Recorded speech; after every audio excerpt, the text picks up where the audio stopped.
setelah muncul kehebohan Fufu Fafa ini, di internalnya Prabowo itu bergejolak juga tuh. Mereka banyak yang marah. Betul Pram, gimana Pram? Terbagi dua kelompok itu. Nah, gimana Ca? Aduh. Setelah ditanya bantah begitu ya. Tapi ditanya lagi tuh ke adiknya.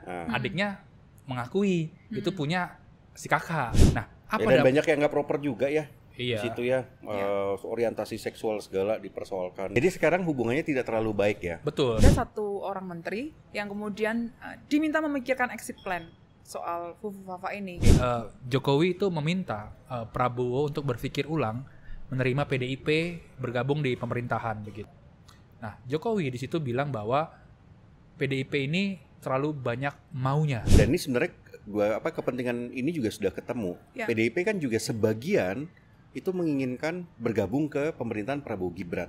Jokowi itu ingin akhir pansel atau di DPR selesai itu sebelum dia lengser. Ada istilah saat revisi undang-undang di pilkada di balik itu, ini istilahnya ini barang milik Jokowi. Tapi begitu paripurna ini barang milik Prabowo.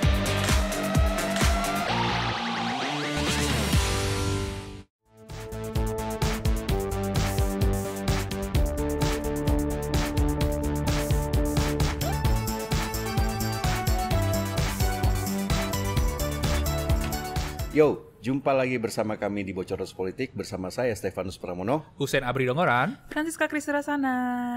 Jangan lupa teman-teman silahkan klik tombol subscribe di akun YouTube tempo.co. Dan buat teman-teman yang ingin membaca laporan Tempo, silahkan klik di link di deskripsi di bawah ini. Bagi kalian yang ingin membeli majalah Tempo versi cetak bisa klik link di bawah ini juga ya. Dan untuk mendukung jurnalisme berkualitas, teman-teman jangan baca atau sebarkan konten bajakan. Silahkan berlangganan majalah Tempo karena dengan begitu teman-teman juga mendukung kami untuk tetap eksis dan kemudian juga memberikan laporan-laporan yang terkini dan terhangat. Karena di situ ada keringatnya Hussein. Keringatnya Hussein. Cica Uncle juga. Pram ini ngomongnya terstruktur, baru dapat S3 dokter kayaknya. Oh. Doktor. Honoris causa. Honoris causa. Lagi HC. ini ya, lagi musim ya dari Lagi dulu ya. musim. Orang-orang yang yang ya gitulah ya. Apa nanggung amat lu Pram? Tiba-tiba jadi dokter gitu.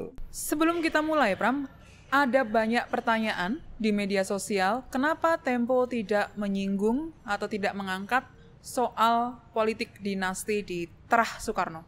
Oh, ini yang soal Romi Soekarno itu Yes. ya, yang di Jawa Timur 6. Padahal kita duluan bikin berita Iya, ini. itu Iya. yang dapat informasinya kan anak nasional majalah Tempo dan kemudian digarap juga di tempo.co. Coba dicek deh di tempo.co. Itu Tempo yang pertama kali mengeluarkan soal anggota-anggota DPR yang dipecat ya. Iya.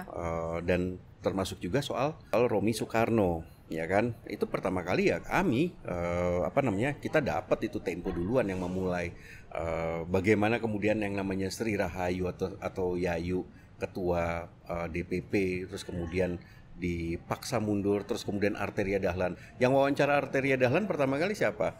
Anissa Febiola, itu wartawan Tempo. Dan setelah itu kemudian media lain memfollow up. Jadi kalau kemudian Tempo disebut tidak memainkan soal dinasti politiknya Soekarno, PDIP. ya enggak lah. Kita semua kita kritisi kok. Dan kita sempat juga menyinggung itu di dalam beberapa episode Bocor Halus Politik bahwa di PDIP dan partai-partai lain pun ada dinasti politik Jelas. dengan Jelas jalan banget. yang berbeda. Iya, betul. Namanya pendenggung ya. Iya, bebas lah, terserah mereka aja lah. Oke, main apa kita hari ini? Fufu Fafa. Oke, jadi kita main huhu haha ya. Fufu Fafa ya. Ini soal manuver-manuvernya juga ya. Tapi kalau kita Iya. bicara Fufu Fafa itu kan kita nggak perlu membedah terlalu jauh ya, netizen tuh udah cukup Sudah banget ya. Membelejeti. Bener nggak itu akun milik Gibran gitu dan segala macamnya sampai transfer segala gitu, kontak nomor teleponnya Upay. juga gitu ya. Iya. Itu netizen keren banget tuh.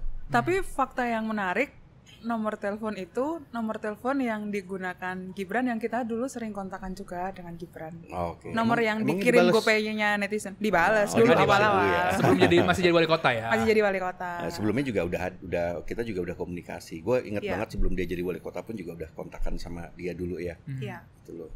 Oke, soal Fafa nih ya. Hmm. Gimana Sin bahan yang lu punya? Gua mau mulai dengan Bismillahirrahmanirrahim dulu ya di sini. Oh, oke. Tapi sebelum itu kita belok dulu nih ke TAP MPR. TAP MPR. Jadi TAP kan MPR yang mana nih? pelantikan presiden dan wakil presiden terpilih. Oke. Nah, jadi kan sempat ramai itu kan bahwa pelantikan presiden di 2024 ini akan menggunakan tap MPR. Ya. Itu sekitar kalau gua nggak salah sebulan lalu lah isunya kan mulai menggelinding lah di DPR, MPR dan di mana-mana seperti itu. Nah, kenapa ide itu muncul? Sebetulnya MPR itu berpikiran bahwa pelantikan menggunakan tap MPR itu ingin membuat dasar hukumnya lebih tinggi gitu, Pram dan Ca. Kalau selama ini kan hanya keputusan KPU ya. Sebelumnya kan pakai keputusan KPU, tapi diperkuat atau masuk dalam berita acaranya MPR gitu. Tapi di MPR sendiri itu ada pembahasan dan lain-lain yang bahwa kalau pakai tap MPR ini dasar hukumnya lebih kuat gitu kan. Nah, usut punya usut, kita juga ngobrol-ngobrol sama beberapa orang-orang ya di sana begitu. Nah, ini sebetulnya juga menjadi celah nih. Kalau misalkan pakai tap MPR, suatu ketika lu bisa aja diganti. Misalkan kan selama ini juga rame tuh kan. Jadi ada kekhawatiran ada kekhawatiran itu dengan begitu bisa menjadi celah ya. Menjadi celah bahwa nanti ada pergantian pemain lah di tengah jalan seperti itu. Nah, ada yang cerita seperti ini. Usulan itu sudah disampaikanlah juga kepada Prabowo Subianto. Prabowo sempat oh yaudah begitu kan. Beberapa hari kemudian nggak keberatan lah ya. Beberapa hari kemudian berubah pikiran begitu. Dia memerintahkan sekjen Partai Gerindra Ahmad Muzani yang wakil ketua MPR untuk nggak usah pakai ada pelantikan menggunakan tap MPR. Nah, kenapa? Yang tadi seperti alasan yang jelasin di awal bahwa nanti ada kekhawatiran kalau misalkan menggunakan tap MPR, Prabowo dan Gibran ini bisa dikerjain di tengah jalan.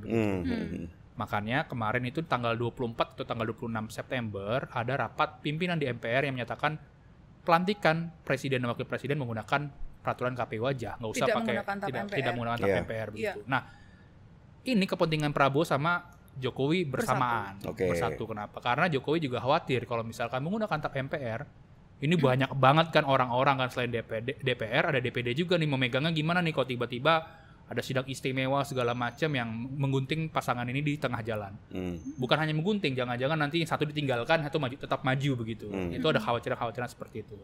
Makanya istana khawatirnya Prabowo yang dilengserin atau Gibran yang dilengserin? Anda jawabannya sudah punya sendiri kan? Ya? Karena belakangan muncul juga rumor atau isu gitu ya bahwa Puan ini akan diusung untuk menjadi wakil presiden. Gue juga dengar info itu bahwa nantinya Puan digadang-gadang lah untuk menggantikan Gibran. Betul. Jika ada desakan masyarakat yang sangat besar terhadap wakil presiden dan kompetisinya sebagai wapres gitu. Bagus. Tapi ada drama-dramanya juga sih. Gimana tap MPR itu. Jadi sedikit gue tambahin ya. Jadi tap MPR soal pelantikan presiden itu kan memang dikaji oleh Badan Pengkajian MPR gitu. Dan pengkajian ini sebetulnya sudah berlangsung cukup lama. Dalam 1 tahun terakhir ini dikaji lah. Ini yang dipimpin sama Jarod Saiful Hidayat itu ya? Ya, oleh beberapa orang, termasuk oleh PDIP, itu oleh Jarod Saiful Hidayat. Gitu. Dan di dalam badan pengkajian itu sebenarnya sudah dikomunikasikan juga dengan kampus-kampus, dengan universitas gitu. Bagaimana jika nanti pelantikan itu menggunakan tap MPR karena dikembalikan pada konstitusi yang lama. Nah, kemudian di detik-detik menjelang keputusan bahwa pelantikan itu akan diubah mekanismenya, ada telepon dari Muzani, sahabatnya Hussein, kepada Bambang Susatyo, ketua MPR, yang menginginkan agar pelantikan tetap menggunakan mekanisme yang sebelumnya. Gitu, dan tidak menggunakan tap MPR gitu. Setelah itu, kemudian badan pengkajian diminta untuk stop mengkaji itu. Jadi batal semua, tidak jadi menggunakan tap MPR untuk pelantikan presiden. Draftnya itu udah sampai meja seknek juga, Pram. Betul. Nah, di internal badan pengkajian mereka melihat ini ada order gitu dari istana dan dari Prabowo langsung, karena bahasa ketika Bamsud ditelepon oleh Muzani ini adalah perintah dari atasan gitu, walaupun tidak merefer atasan itu kepada atasan yang mana gitu. Tapi emang kenapa kemudian istana takut banget Gibran ini akan dilengserkan sepertinya? Ya, desakan-desakan soal Gibran belakangan ini kan mulai memanas nih, Pram, terutama ya soal bagaimana kemudian akun Fufu Papa yang merefer ke Gibran Gimana, itu. Cak? Akun Fufu Papa tuh, Cak? Jadi dari awal mereka sudah bersepakat ngumpanin ke gue sudah bicara soal Fufu Papa. Iya, dan sebenarnya Gibran ini kan juga tidak diterima sepenuhnya oleh orang-orang di sekitarnya Prabowo gitu. Ya Husein juga tahu lah informasinya. Kali ini gue normatif aja ya. Nggak bisa. Yang gue dengar setelah muncul kehebohan Fufu Fafa ini, di internalnya Prabowo itu bergejolak juga tuh. Mereka banyak yang marah. Betul Pram. Gimana Pram? Terbagi dua kelompok itu. Nah, gimana Ca? Aduh. Dua kelompok ini adalah kelompok yang mengampuni masa lalu dan kelompok yang mempermasalahkan masa lalu. Oke, ini kan Fufu Fafa ini kan akun di Kaskus ya yang menyerang Prabowo ya. Dan itu akun ada di 2016 sampai 2019 ya. Setelah itu nggak aktif lagi. Iya, memang ada sebagian kelompok yang mencurigai dan sampai mencari tahu keaslian akun ini gitu. Dan yang gue dengar dari orang-orang yang ada di sekitar Prabowo juga Jokowi ini sampai mengundang BSSN untuk mempertanyakan keaslian akun ini gitu. Dan seseorang yang berbicara kepada Jokowi atau ngobrol dengan Jokowi itu memang akun ini kemudian membuat istana itu mikir lama gitu, berpikir panjang, pusing tujuh keliling. Iyalah, gitu. Kita udah dibikin pusing, gantian dia yang pusing. terus gimana? Ya gantian lo lah Pram. Kan lo juga punya info. Gini, aku tambahin. Jadi sempatlah ditanyain kepada yang punya akun, benar nggak sih nih akun lu gitu. Betul. Tapi si yang punya membantah. Ini yang nanya siapa? Adalah lewat salah satu ajudannya yang Ono begitu kan. Setelah ditanya bantah begitu ya. Tapi ditanya lagi tuh ke adiknya. Adiknya mengakui itu punya si kakak begitu. Abangnya, tapi jarak waktunya agak lama. Nah, karena ada bantahan ini membuat semua runyam di sini nih kan. Iya, tidak secepatnya memitigasi. Iya, tidak secepatnya memitigasi karena bukan akun itu makanya nggak manggil BSSN dan segala macam begitu. Nah, di samping itu setelah mengakui, nah di pihaknya Hambalang ini Prabowo begitu kan. Ini sebetulnya yang membuat yang marah sekali adalah keluarganya. Keluarganya Prabowo Subianto. Kenapa ya? Karena kan menyinggung banyak hal di situ yang bisa dicek sudah dibongkar kan sama netizen begitu. Nah, dan banyak yang nggak proper juga ya. Di situ ya, orientasi seksual segala dipersoalkan gitu loh. Iya, nggak substansial, nggak pantas gitu. Nah, setelah itu ya dampaknya sekarang nih hubungannya semakin berjarak begitu seperti anyep seperti gelas ini dengan gelas itu. Jauh. Hubungannya apa? Ada retak juga derek. Ada celah. Ya oke. Jadi sekarang hubungannya tidak terlalu baik ya. Betul. Gibran itu kalau kita ngobrol sama beberapa petinggi di Kim maupun yang di istana juga, sekarang sudah jarang dilibatkan untuk membicarakan pemerintahan Prabowo dan Gibran ke depannya begitu. Termasuk soal nomenklatur kabinet maupun orang-orang yang mengisi di kabinetnya Prabowo nanti. Dulu kan sempat dibahas juga ya bahwa nanti di pemerintahan selanjutnya itu ada istilah jatah menteri jalur wapres. Okay. Nah tapi belakangan udah nggak ada lagi tuh jatah menteri jalur wapres. Yang ada wamen dan jumlahnya pun semakin sedikit. Dulu kan ada yang bilang 3 menteri, 4 menteri begitu kan. Sekarang semakin sedikit. Nah di wamennya ini masih ada perebutan nih, wamen basah yang akan diganti jadi apa namanya badan gitu ya, mengincar. Maksudnya wamen BUMN. Tapi kan bertempurnya di situ tuh. Dulu jatahnya orangnya Gibran itu wamen BUMN. Nah jatah situ, tapi sekarang lagi dikotak-katik supaya orang Gibran nggak masuk di situ. Ini lo dapat informasi dari siapa? Dari orang-orang yang tahu menyusun kabinet itulah. Dan tahu ada konflik antara Prabowo dan Gibran ini soal Fufu Fafa. Tapi soal Fufu Fafa menarik karena orang-orang di sekitar Jokowi dan ada beberapa yang dulunya membantu Gibran gitu. Itu sempat bercerita bahwa ada satu orang menteri yang kemudian diminta memikirkan exit plan soal Fufu Fafa ini gitu ya. Ada beberapa exit plan gitu, tapi kemudian belakangan diminta untuk diam saja. Jadi meredup gitu, exit plan itu nggak jadi. Gue dapat informasi Budiari ini sebenarnya juga diminta untuk menghilangkan jejak-jejak digital dari akun Fufu Fafa ini. Salah satunya dengan menghapus cloud-nya Kaskus ya. Sebenarnya sudah terhapus kan Pram. Tapi kemudian ada reduplikasi di salah satu lembaga yang memorinya tersimpan di situ. Nah itu diminta untuk mengecek lagi. Gitu. Dan exit plan-nya ada yang lain. Belakangan rencana itu kemudian dibaca oleh publik soal munculnya nama Slamet gitu ya. sebagai pemilik akun gitu, dan beberapa orang yang ada di sekitar Jokowi meyakini bahwa ini salah satu exit plan yang tidak dijalankan. Ya udah telat juga lah, netizen kita jago-jago ya. Ya. Makanya ketika kita diminta ngulik-ngulik soal Fufu Fafa ya, netizen udah jauh lebih jago ketimbang kita soal-soal begituan lah. Betul. Berbagi tugas lah kita. Berbagi Kita tugas. juga melihat hal Saling lainnya menjaga juga. demokrasi. Betul, yang Iya. gak kalah penting. Tapi bagian mereka yang ngutang-ngatik itu juga sebenarnya bagian dari demokrasi juga untuk melihat rekam jejak seorang pejabat dulu bagaimana, sekarang seperti apa ya kan. Hebat sekali dia, sampai nomor-nomor juga kan. Terus ada afiliasi-afiliasi sana sini juga dibuat Dikulik-kulik lah. ya. Dikulik-kulik semua begitu. Istana sudah tahu siapa yang pertama kali atau siapa sih yang di belakang penyebaran dari akun Fufu Fafa ini? Istana tahu siapa yang terlibat. Oh, Lo jangan nanya siapa. gue nggak nanya siapa. Ya. Tapi kalau sampai sekarang belum diapa-apain, berarti orang kuat dong. Setara mungkin ya. Oh, Kuatnya setara. Kuatnya setara. Ya. Oke. Atau mereka berpikir pemerintahan ke depan kan bukan Jokowi lagi menjabat. Ya. Tinggal beberapa hari lagi, kalau mereka ngebuka sekarang takutnya akan berdampak di pemerintahan selanjutnya. Oke, tadi ada upaya dari istana supaya jejak Fufu Fafa ini tidak terlihat, tapi ya udahlah ya, kalah lah ya sama netizen.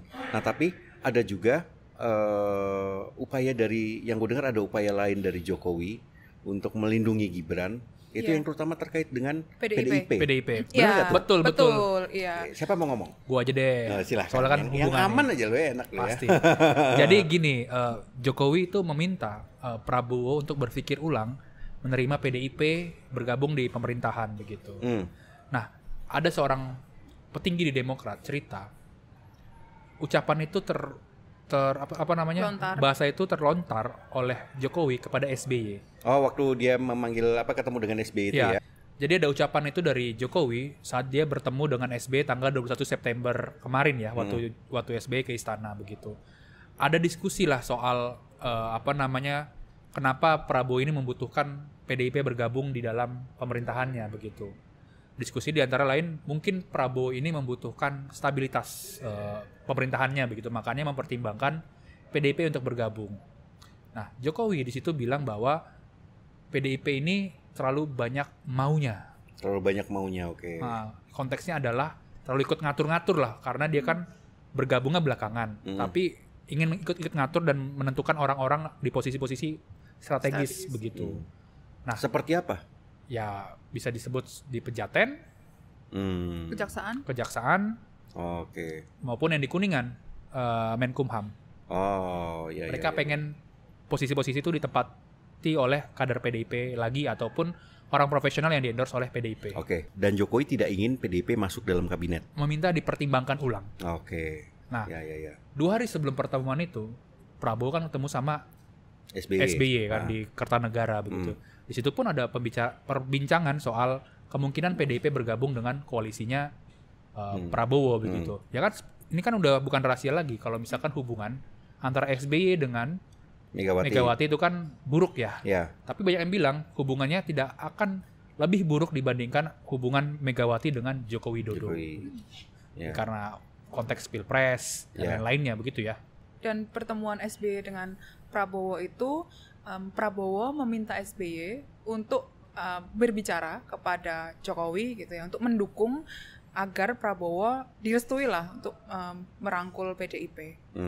Jadi selama ini memang agak sulit komunikasi soal PDIP, itu pasti unhappy gitu Jokowi ketika berbicara soal PDIP. Dan Jokowi sendiri sebetulnya juga sudah tahu rencana pertemuan Prabowo dan Megawati gitu. Jadi pertemuan itu dirancang oleh orang-orang dekat Prabowo dan orang-orang dekatnya Megawati di titik-titik menjelang pelantikan Prabowo di 20 Oktober. Jadi dekatlah dengan 20 Oktober itu pertemuannya. Orang-orang di sekitar Jokowi membaca kalau Prabowo bertemu dengan Megawati sebelum tanggal 20 Oktober, ini berarti dia menyingkirkan perasaan, dalam tanda kutip perasaannya Jokowi. Gitu. Jadi dia mungkin sedikit mengabaikan Jokowi untuk mempertimbangkan ulang. Gitu. Mengabaikan pesan yang untuk mempertimbangkan ulang. Pertemuannya akan terjadi di salah satu restoran. Itu rencananya, dan bahkan sudah ada yang celetuk soal menunya gitu. Akan ada menu nasi goreng. Karena di waktu dia Prabowo ke rumahnya Megawati kan masak nasi goreng. Yang dulu Ya, itu ya, yang dulu. Itu kan 2019. memasak nasi goreng. Kalau sekarang memakan nasi goreng. Oh. Dan makanan-makanan tradisional lainnya favoritnya favoritnya Prabowo dan Megawati. Dan ini sebenarnya kepentingan ini juga sudah ketemu. Ya. PDIP kan juga sebagian itu menginginkan bergabung ke pemerintahan Prabowo Gibran. Ya. Dan sekarang informasi yang gue dapetin 2 aja nih penghubungnya nih yang paling penting nih sekarang nih. Siapa, Pram? Yaitu Puan Maharani dan Olidondo Oli- Kambe, iya. Bendahara Umum PDIP sekaligus Gubernur Sulawesi Ya. Utara ya. Itu dan mereka sudah ketemu intens tanpa diketahui oleh banyak orang gitu ya. Sudah ketemu, sudah berbicara dan peluangnya kabarnya cukup positif untuk PDIP bergabung ke pemerintahan Prabowo. Dan ini juga dianggap menguntungkan di satu sisi. Kenapa? Karena ini terkait dengan akses sumber daya. Lu punya orang di kabinet, lu punya sumber daya yang lebih di situ. Dan ini kan panjang, kaitannya dengan anggaran di daerah, kaitannya juga dengan program-program di daerah juga maupun di pusat, anggaran juga ya kan. Maka sudah mulai ketemu dan banyak yang happy sebenarnya di PDIP soal rencana koalisi ini. Termasuk pembagian menteri juga ya. Nah, Sudah gimana tuh ya. ceritanya? Ya, jadi belakangan dulu kan tawarannya ketika PDIP bergabung ada 2 menteri begitu kan yang akan diberikan kepada PDIP. Belakangan bertambah Pram menjadi 4. Wah, naik 4 2 kali menteri lipat. untuk 4 menteri untuk PDIP. Ah. Yang Tapi kenapa dikasih 4 ya? Apa jasa PDIP untuk kemenangan Prabowo Gibran? lebih pada histori hubungan Prabowo dengan Mega. Oh, gue tahu apa Ya. jasanya. Jasanya nggak sampai 20% ya kan, membuat lawannya tidak sampai 20%. Nah iyalah mesin partainya nggak gerak sama sekali gitu kan, ya ada lah yang gerak ya kan. Di Jawa Tengah itu kan kayak Boyolali, terus juga di mana namanya Bali. Wonogiri. Itu Dan kan di Bali. menang ya. Tapi 4 menteri ini kebanyakan gak sih buat PDIP gitu kan? Kalau lu bandingin sama kabinet sebelumnya, kabinet Jokowi ini. Oke, pertama gue menyadari bahwa ini pertanyaan pancingan ya kan. Nah, tapi kalau kita melihat memang PDIP ini dengan posisinya sebagai pemenang pemilu dengan kursi terbanyak, ya sangat wajar dia kemudian mendapatkan dalam tanda kutip keistimewaan gitu ya. Apalagi PDIP kan juga salah satu kekuatan besar di Republik ini gitu. Walaupun kalah dari istana ya kan.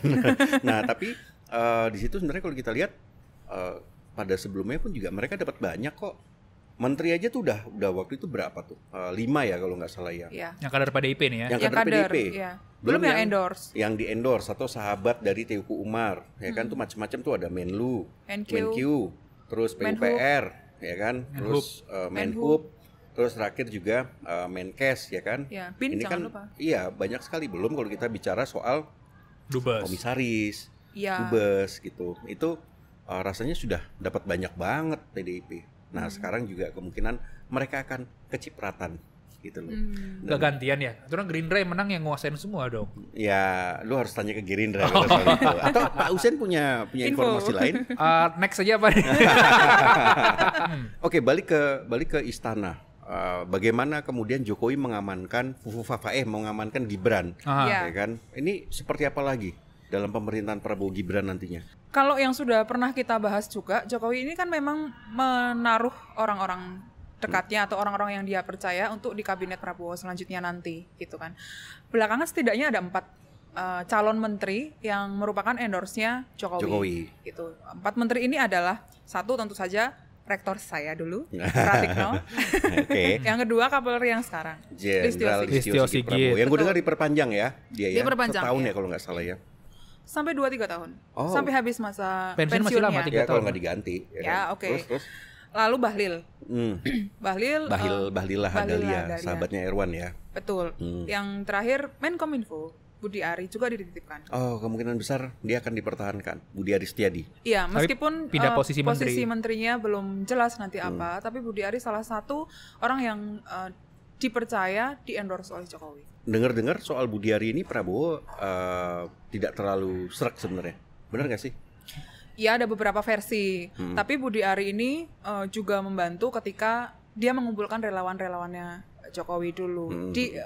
Prabowo menganggap Budi Ari ini sebagai, ya, mengambil kredit sebagai relawannya aja.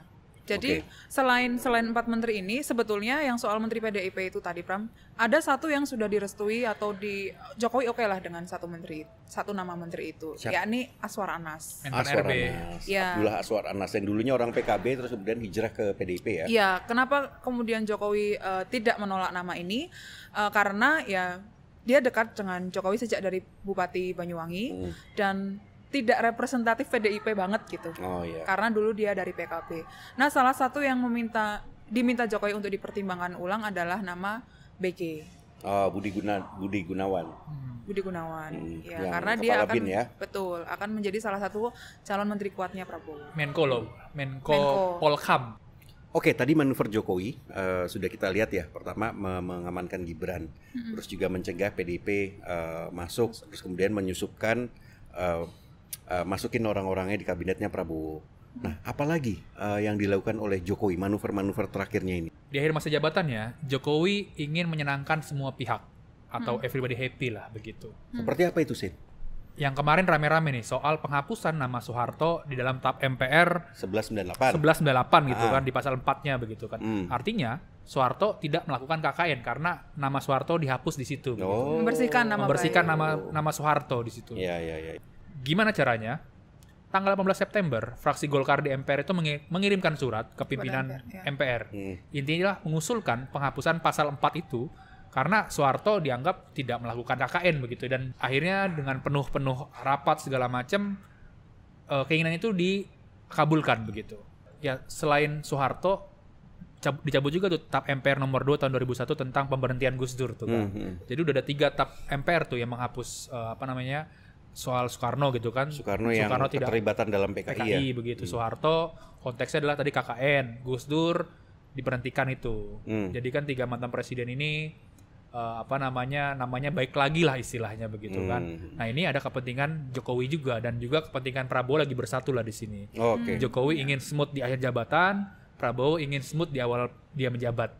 Ya, tapi ada detail tadi Sen yang gue tambahkan ketika TAP MPR yang kemudian mencabut nama Soeharto dalam pasal 4 itu kemudian goal di MPR gitu ya. Jadi setelah tanggal 18 itu fraksi Partai Golkar di MPR itu sempat rapat untuk membahas soal pencabutan nama Gus Dur atau penghapusan nama Gus Dur di pasal 4 ini. Sebetulnya ada pertanyaan dari beberapa anggota fraksi di Golkar, kenapa kita harus menghapus nama itu. Kemudian di dalam dinamika rapat itu ada telepon dari pimpinan MPR kepada salah satu pimpinan fraksi di Golkar yang meminta agar segera disetujui dan akhirnya ini menjadi kesepakatan MPR bersama. Sebetulnya anggota-anggota MPR yang lain juga bertanya-tanya, dan juga sebetulnya di Koalisi Indonesia Maju, di partai-partai Koalisi Indonesia Maju itu juga bertanya-tanya, pencabutan nama Soeharto dalam pasal 4 ini tidak pernah dibahas sebelumnya. Gitu. Itu tiba-tiba aja berarti ya? Waktu pelantikan anggota DPR baru kemarin, kan gue di DPR juga tuh, gue wawancara lah Beni Kabul Harman di periode 2019-2024, dia menjabat sebagai ketua fraksi Demokrat di MPR begitu kan. Gue tanya juga, ini gimana sih prosesnya? Iya, saya pun nggak tahu lah. Ini bagaimana proses dan lain-lainnya. Seharusnya kalau TAP MPR mau dihapus ataupun ada frase mau dihapus, itu harus melalui mekanisme sidang paripurna juga, dia bilang begitu. Tapi mana ada Mas, dia bilang begitu. Artinya ini timbul pertanyaan juga di para anggota-anggota MPR ya. Iya, di orang dekat istana itu memang melihat bahwa ini kepentingan tadi yang seperti lo bilang, dua kepentingan yang bersama, dan Jokowi ingin membantu Prabowo untuk memuluskan rekonsiliasinya dengan keluarga Cendana gitu, karena beberapa informasi menyebutkan bahwa setelah itu kemudian keluarga besar Cendana menyampaikan ucapan selamat kepada Prabowo yang terpilih sebagai presiden terpilih. Ya, karena sejak dia dinyatakan KPU menang di Pilpres, belum ada ucapan selamat dari keluarga Cendana. Keluarga besar. Dan upaya menyenangkan semua pihak itu tidak hanya kepada keluarga presiden, tapi juga orang-orang yang mungkin tidak punya hubungan yang terlalu baik atau harmonis dengan Jokowi. Kadin ya maksud lu ya? Nah, gimana cerita itu soal Kadin? Abu Rizal Bakri. Oh, dengan Ical. Oke. Gimana ceritanya? Banyak banget ya ini ya, dinamika ya. Kadin itu kan Ical itu kan kita pernah tulis ya dari 2016, 14, 15, 16 begitu, bahkan pernah tuh gue ikut wawancara Ical di 2016, ada wawancara juga di majalah Tempo kan terbit. Dia bilang pemerintah itu tidak ingin saya sebagai menjadi ketua Golkar. Artinya memang Jokowi tidak ingin Abu Rizal kan Ya sebagai kan ketua waktu itu kan Golkar. perpecaannya dengan Agung Laksono ya waktu Betul, itu. betul, ya. betul. Nyambung lah, merembet lah sampai Kadin gitu kan. Kadin tuh Munas pertama kapan ya? Arsyad lawan 2021 Aha. bulan Juni. Pertama kalinya sepanjang Kadin eksis berdiri sebagai organisasi bisnis gitu ya. Ketua ini ditunjuk oleh presiden. Gitu. Jadi Arsyad. ketika itu Presiden Jokowi yang kemudian membantu Arsyad sebagai ketua Kadin. Yang kemudian sebetulnya waktu itu lebih dari 60% Kadin daerah itu suaranya untuk Anin Dia Bakri. Kemudian dipotong lah di situ, masuk Jokowi di situ Dan membantu habis itu, Arsyad. Kita udah pernah menulis. Ya, dan sekarang ini kemudian dikembalikan lagi. Dikembalikan lagi.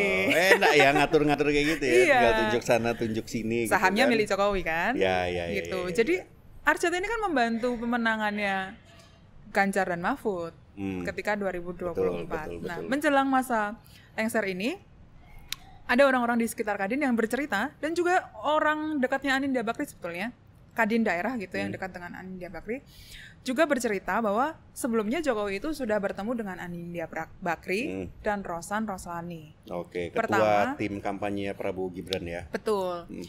Jadi Jokowi ketemu dengan Anin dan Rosan.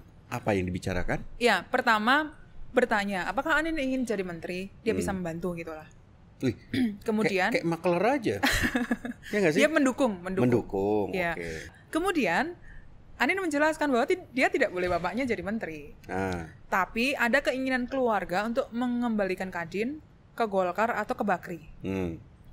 Nah, ya sudah segera saja. Intinya begitu. Jokowi intinya segera saja dilakukan munaslup gitu ya. Mumpung saya bisa membantu. Intinya begitu. Nah, lalu yang diminta untuk membantu itu Rosan. Kemudian adalah pertemuan di internal Kadin, wakil-wakil ketua umum juga dengan Rosan itu untuk membicarakan soal munaslup. Sampai pada akhirnya munaslup terjadi dan Anin yang terpilih dalam munaslup itu. Belakangan gaduh-gaduh di Kadin itu membuat Prabowo tidak terlalu nyaman. Karena gaduh-gaduh di Kadin membuat transisi pemerintahan Jokowi ke Prabowo tidak terlalu smooth di kelompok pengusaha. Ya. Gitu. Kelompok pengusaha banyak protes Betul. soal ini Kadin ini. Ya, maka dimintalah Bahlil kemudian untuk menjembatani antara Anin dan Arsyad. Di antara itu ada seorang orang dekatnya Arsyad yang kemudian bertanya kepada Jokowi apakah dia cawe-cawe dalam munaslup Kadin. Jokowi kepada jawabannya tentu saja tidak gitu ya. kan. Ya. Jokowi ini kan punya kamar. Kepada kamar A mungkin dia bicara A, kepada kamar B mungkin dia bicara B. Itu. Jadi Jokowi kepada si temannya Arsyad itu bilang saya tidak ikut campur tangan karena ya saya serahkan itu kepada Kadin gitu. Kemudian besoknya menurut informasi di sekitar istana Jokowi bertemu dengan Bahlil dan bertanya soal pertemuan 3 orang antara Bahlil, Anin dan Arsyad itu. Oke. Nah, artinya Jokowi unhappy dengan sikapnya Prabowo. Unhappy dengan apa yang terjadi di Kadin setelah dia mendukung Anin gitu, mendukung Anin kembali gitu. Dan kemudian terjadi terjadi pertemuan itu dan akhirnya selesai di sebelum tanggal 20 Oktober itu. Tapi kemudian beberapa hari kemudian Anin Dia Bakri mengeluarkan pernyataan bahwa dia membuka peluang Arsyad Rashid untuk jadi ketua Dewan Pertimbangan Kadin. Artinya kembali lagi perseteruannya. Tapi itu akan dilakukan, perseteruan itu akan dilanjutkan setelah tanggal 20 Oktober setelah Jokowi lengser dan Prabowo dilantik sebagai presiden. Oke, apa yang terjadi di Kadin? Ini kan kemudian menunjukkan ada perpecahan sikap nih antara Jokowi dan Prabowo ya. Nah, tapi apakah memang cuman dengan Kadin saja atau ada yang lain lagi? Kok matanya gue ya? Mata kami berdua kan kau. Jadi sebetulnya hubungan Jokowi dengan Prabowo ini renggang di beberapa kasus ya atau kasuistik begitu ya. Ini selama beberapa minggu ya kita mengejar juga cerita-cerita soal ini. Yang pertama adalah soal pansel KPK atau enggak pemilihan calon pimpinan KPK begitu. Nah, yang pertama, Jokowi itu ingin akhir pansel atau di DPR selesai itu sebelum dia lengser. Artinya pimpinan KPK sudah terpilih sebelum 20 Oktober. Betul. Sementara Prabowo inginnya setelah 20 Oktober aja begitu kan. Ini kan sekarang pemerintahan gua dan seterusnya begitu ya. Nah, selain faktor tanggal ada juga faktor calon pansel pilihan Jokowi atau pilihan Prabowo begitu. Jadi, tanggal 1 Oktober kemarin ada pertemuan pansel KPK itu dengan Presiden Joko Widodo di Bandara Halim begitu ya. Nah, di situ menyerahkan 10 nama tuh. Iya. Tapi Jokowi bilang kepada pansel, nanti saya dituding atau saya disebut cawe-cawe lagi dalam pansel KPK ini begitu. Kenapa? Karena anggota panselnya itu all president men. Semuanya dipilih Jokowi dan orangnya dekat dengan istana begitu ya. Nah, memang bahasanya itu kalau kita telisik-telisik ada beberapa nama yang memang diusulkan Jokowi untuk menjadi calon pimpinan KPK. Misalnya Johan Budi Sabto Pribowo gitu kan. Oh iya, itu mantan juru bicara istana juga betul, kan? Betul. Iya. Sebetulnya Jokowi itu ingin JBSP ini menjadi pimpinan KPK. Tapi belakangan namanya dicoret. Ya. Nah, itu faktornya ada faktor karena renggangnya dua hubungan ini begitu ya. Karena JBSP dinilai dekat dengan PDIP maupun dekat sama Jokowi. Gitu. Dan kubu Prabowo nggak mau. Kubu Prabowo nggak mau. Kenapa kemudian Jokowi ingin ini selesai di bawahnya dia? Ya karena untuk mengamankan setelah dia lengser, Pram. Dan Supaya nggak diutak-atik ya? Supaya nggak diutak-atik dan juga masih punya kartu as lah istilahnya begitu kan. Iya. Jadi selain 4 menteri tadi kan ada juga nanti misalkan di KPK atau di lain-lain begitu. Karena dia kan Jokowi juga tidak memiliki partai politik. Iya, betul. Karena loyalitas ketum-ketum partai pasti kan nanti akan bergeser tuh. Yang sekarang ke Jokowi pasti akan ke Prabowo. Ya. Nggak mungkin ke Jokowi terus. Iya, sebenarnya keretakan antara mungkin bukan keretakan ya, tapi kerenggangan antara Prabowo dan Jokowi ini salah satunya kan juga sudah terlihat waktu revisi Undang-Undang Pilkada. Yang di situ kemudian istana tentu berharap ya revisi Undang-Undang Pilkada ini membuka jalan untuk Kaisang Pangarep putra Jokowi menjadi calon peserta lah, entah itu sebagai wakil gubernur atau sebagai gubernur sendiri. Nah, Prabowo tidak sepakat akhirnya. Dan yang gue denger nih, Prabowo marah besar tuh kalau ke salah satu orangnya dia tuh yang kemudian menjadi operator untuk revisi Undang-Undang Pilkada ini, karena dia merasa ini tidak perlu dilakukan. Kenapa kemudian sampai timbul kegaduhan? Dan Prabowo saat ini sedang menghindari kegaduhan menjelang pelantikannya. Ya, makanya kegaduhan kayak Kadin, kemudian kegaduhan seperti yang demo-demo revisi Undang-Undang Pilkada itu kan diredam semua oleh Betul. Sebetulnya yang soal revisi Undang-Undang Pilkada itu bara paling panas di antara hubungannya Prabowo dengan Jokowi loh. Gimana Jadi, tuh panasnya? Ada istilah saat revisi Undang-Undang di Pilkada di Balik itu, ini istilahnya ini barang milik Jokowi. Tapi begitu paripurna ini barang milik Prabowo. Makanya batal. Oke, ini berarti ini memang KPK ini untuk mengamankan posisi Jokowi ke depannya, ya kan? Walaupun dari 10 orang itu ya sekarang yang lolos ini juga sebagian adalah orang-orang yang dia ajukan juga kan, pasti kan. Tidak mungkin tidak lah. Sekarang sebenarnya situasi Jokowi sendiri seperti apa sih, Cak? Iya, Jokowi memang berbicara ya kepada orang-orang dekatnya gitu. Ibaratnya dia sudah memasuki masa senja yang selama 3 bulan senjakala Jokowi. Say goodbye to Jokowi. Happy banget sih kayaknya. Enggak, sedih. Ada lagu tuh, Lonely, I have so lonely. Mungkin gitu. I have nobody. Gue gak tahu lagunya. Lanjut. Oke. Jadi Jokowi merasa ditinggalkan orang-orangnya 3 bulan menjelang dia turun atau akhir masa jabatannya. Galau-galau gitu ya dia ya. Kan kemarin terpotret itu oleh kameramen bagaimana raut wajah Jokowi ketika di DPR. Yang nggak ditepuk tanganin itu ya, yang di DPR. Ya kemarin nggak ditepuk tangan ya. Iya. Gitu ya. Bahkan kemarin gue ngobrol tuh sama anggota DPD lah ya. Bahkan ada nyebut nama aslinya dia tuh di sidang paripurna. Oh iya. Tapi mungkin nggak masuk ke ke rekaman audio gitu. Tapi dia bilang, Sen, gila tuh orang-orang DPD berani bener nyebut nama itu, dia bilang. Oke. Iya. Dan dia sudah berencana untuk langsung pulang setelah tanggal 20 Oktober. Setelah pelantikan Prabowo sebagai presiden, kemudian Jokowi berencana langsung pulang ke Solo siang itu juga. Kenapa nggak malam sebelumnya? Karena ya kan harus menghadiri menghadiri pelantikan. Nanti Sehari jadi lebih cepat itu kan periodenya lebih baik. diperpanjang dong nggak menghadiri pelantikan. Jadi Jokowi ini di ujung-ujung ini ya menyimpan banyak kegalauan ya. Lo temenin deh Pram. Nah, Mencurhat. Dan dia temen pernah ngobrol. mengucapkan itu kan di salah satu pidato di Rakernas Iya. atau Kongres Partai Betul. Politik deh. Bisa di Google nanti itu. ya.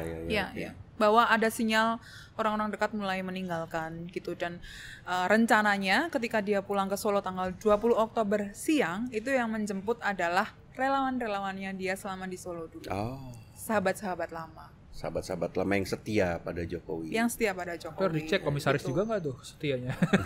mantan komisaris, Oh. mantan komisaris Oke, gitu. oke. Dan ada rencana Jokowi ini berpuasa untuk berbicara selama 3 minggu. Nah, setelah 3 minggu nggak tahu deh tuh. Tapi lu percaya Jokowi akan apa namanya tidak aktif lagi di politik? Menaruh kepercayaan ya cukup 2-3%. Nah, Pram, dengan segala dinamika ini ya, hubungan Prabowo Gibran mulai berjarak gitu ya, hubungan Prabowo Jokowi mulai berjarak juga. Sikap Tempo melihat kejadian-kejadian ini seperti apa, Pram? ya yang pertama tentu saja Tempo melihat Jokowi ini seharusnya tidak mengambil kebijakan-kebijakan yang penting. Dia harusnya tidak terlalu punya peran yang besar lagi untuk berbagai hal strategis seperti pimpinan KPK. Itu kan harusnya biarlah menjadi tanggung jawab dari pemerintahan Prabowo, bukan pemerintahan Jokowi. Lah kan nanti kan yang akan menyertai ini kan karena KPK juga sudah dimasukkan sebagai rumpun eksekutif akibat peran Jokowi juga di situ ya kan. Ya ini harusnya biarkan Prabowo yang kemudian menentukan kapan mau dipilih oleh DPR. Jangan kemudian pada masa Jokowi ini harus terjadi. Itu ya kalau kita lihat ya, manuver yang banyak ini sebenarnya tidak perlu terjadi kalau memang Jokowi baik-baik saja. Tapi ketika dia harus bermanuver dengan soal pimpinan KPK, terus mengamankan Fufu Fafa, terus juga soal TAP MPR dan lain-lain, ini kan justru menunjukkan bahwa dia punya banyak masalah. Jokowi tidak harus takut dengan apapun kalau dia tidak punya atau dia tidak bermasalah. Tapi karena banyak masalah, akhirnya dia ya terus bermanuver tanpa henti. Nah, harusnya Prabowo segera meninggalkan Jokowi. Wah. Oke, cukup ya. Nanti terlalu banyak. Kita tunggu sampai 20 Oktober nanti ya. Berarti nggak tapping sampai 20 Oktober? Ya, Pram aja sendiri. Oke. Saksikan terus Bocor Alus Politik hanya di YouTube Tempo.co dan kalian juga bisa mendengarkan di Spotify Bocor Alus Politik. Bye-bye. Bye.